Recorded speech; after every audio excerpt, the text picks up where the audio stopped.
Hi friends, அஸ்ஸலாமு அலைக்கும். Welcome to இதேசனா சேனல். இன்றைக்கி வந்து சௌச்சௌ காய் வந்து கூட்டு செஞ்சுருக்கேன். இது ரொம்ப ஈஸியாக எப்படி செய்கிறதுன்னு பார்க்கலாம்.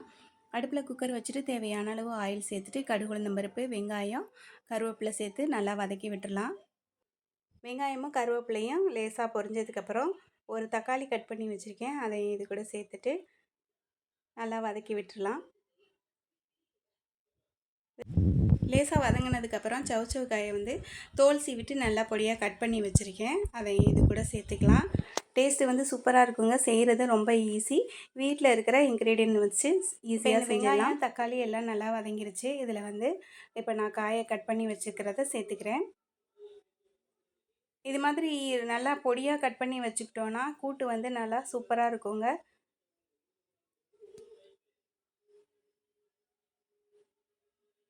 காய் சேர்த்தாச்சு. காய் சேர்த்துட்டு இதுக்கு தேவையான தண்ணியையும் சேர்த்துட்டு ஒரு 3 விசில் குக்கரில் வேக வச்சுட்டோன்னா சூப்பராக வெந்துருங்க. இந்த காய் வந்து பார்த்திங்கன்னா சீக்கிரமாக வெந்துடும். அதனால் நம்ம 3 விசில் விட்டால் போதும்.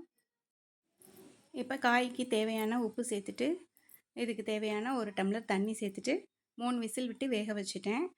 தேங்காயில் பார்த்திங்கன்னா நம்ம தேங்காய் அரைக்கும் போது அது கூட வந்து 1 ஸ்பூன் சோம்பு சேர்த்துட்டு காரத்துக்கு வந்து நம்ம பச்சை மிளகா தான் இதில் சேர்த்துருக்கோம். அதனால் நம்மளுக்கு எவ்வளோ காரம் தேவையோ அந்த அளவு பச்சை மிளகா சேர்த்துட்டு நல்லா ஃபைனாக அரைச்சி காய் வெந்துருச்சு. அது கூட நல்லா சேர்த்து கிளறி விட்டுடலாம். சூப்பரான சௌச்சௌ காய் கூட்டு ரெடி ஆயிடுச்சுங்க. இது வந்து பார்த்திங்கன்னா சாம்பார் சாதம், அதுக்கப்புறம் ரசம் சாதம், புளி சாதத்துக்கெலாம் சூப்பராக இருக்கும். இந்த வீடியோ பிடிச்சதுன்னா லைக் பண்ணுங்கள், ஷேர் பண்ணுங்கள், மறக்காமல் சப்ஸ்கிரைப் பண்ணுங்கள். நெக்ஸ்ட் வீடியோவில் பார்க்கலாம். தேங்க்யூ.